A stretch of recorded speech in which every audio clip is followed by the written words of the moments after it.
Tonight on Beer Geek Nation, Oskar Blues Brewing 10 FIDY Imperial Stout.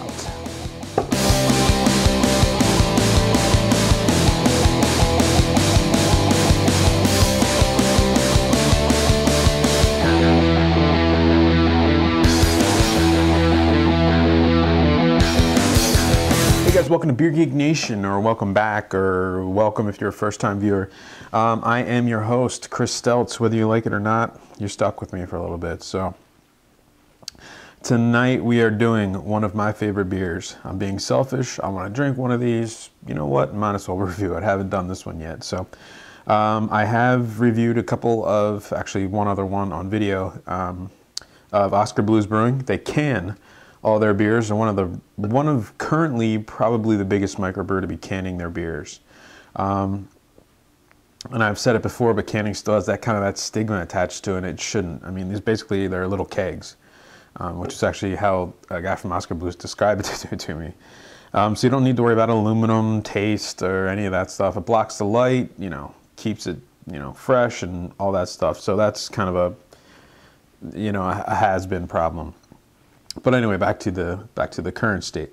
I did review their Gubna, which was their Imperial IPA in a can.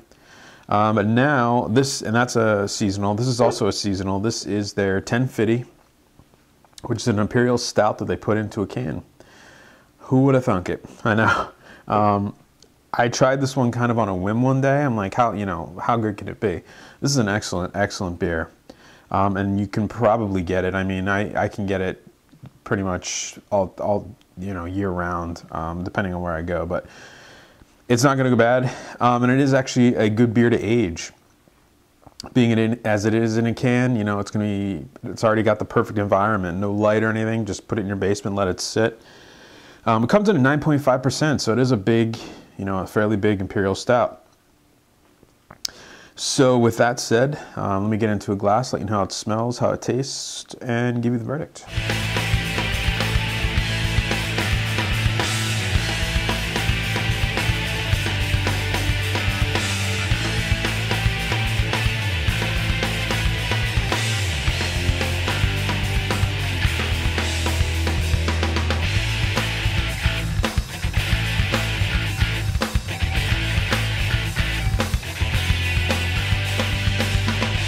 Okay, so as you can see in the pour, black as night, very little carbonation. The carbonation that is there, the head that is there, it's that dark, well, not really a dark brown, but like a khaki color brown, like a mud color brown.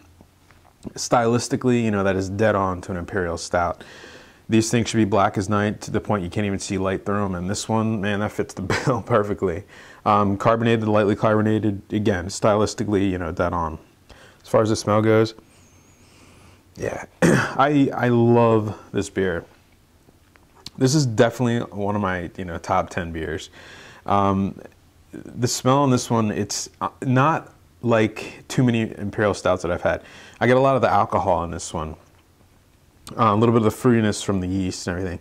But at the same time, you get a lot of roasted caramel notes and a lot of chocolatey. Not so much coffee, which I like. I think too much coffee in Imperial Stouts kind of detract from it, at least, for my taste. It almost, you don't get much hop, aroma or anything like that, but it kind of has that smell to it where it's, that it's kind of like a roasted, like chocolate marshmallow almost, like when a marshmallow burns, that kind of chocolatey, caramely, burnt sugar kind of smell. It's in a good way.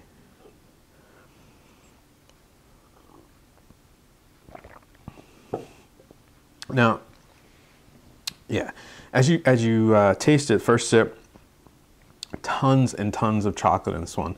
And as far as I know, it's not brewed with any chocolate, but just from the chocolate malts and the roasted malts, just tons of chocolate flavor in there. A little bit of bitterness right in the beginning, which you don't smell, you don't smell any of that hoppiness at all, but there's a little bit of bitterness there right in the beginning. By the back of the tongue, though, the malt just takes it over, smooths everything out. It's just a delicious, kind of smooth, silky, chocolatey, roasted treat. I mean, for lack of a better word. This is a perfect dessert beer, and it comes in a can.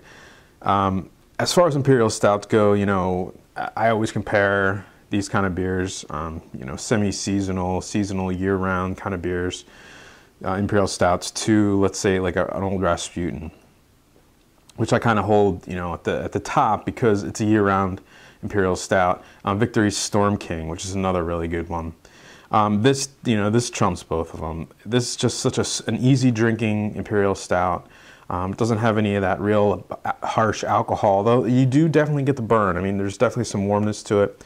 It doesn't have any of the extreme, you know, smokiness that, say, like a Sierra Nevada's 30th anniversary has, or it doesn't have like the extreme bitterness that the Stone Imperial Russian Stout has.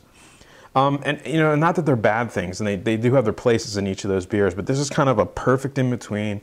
If you've never had an Imperial Stout, I definitely recommend trying to get a hold of a can of this. That sounds really weird saying that out loud, but you know, it is a seasonal beer. But like I said, most of the time you can get it year-round. There's definitely places that gonna have it. You know, it doesn't have to be refrigerated, so don't worry about any of that. It's gonna stay fresh. Again, it is 9.5%, so your drinkability, you know, it is an Imperial Stout anyways, not that high. But yeah, again, this is Oskar Blues Brewing. It's their 10 FIDY Imperial Stout, 9.5%. And until next time, cheers.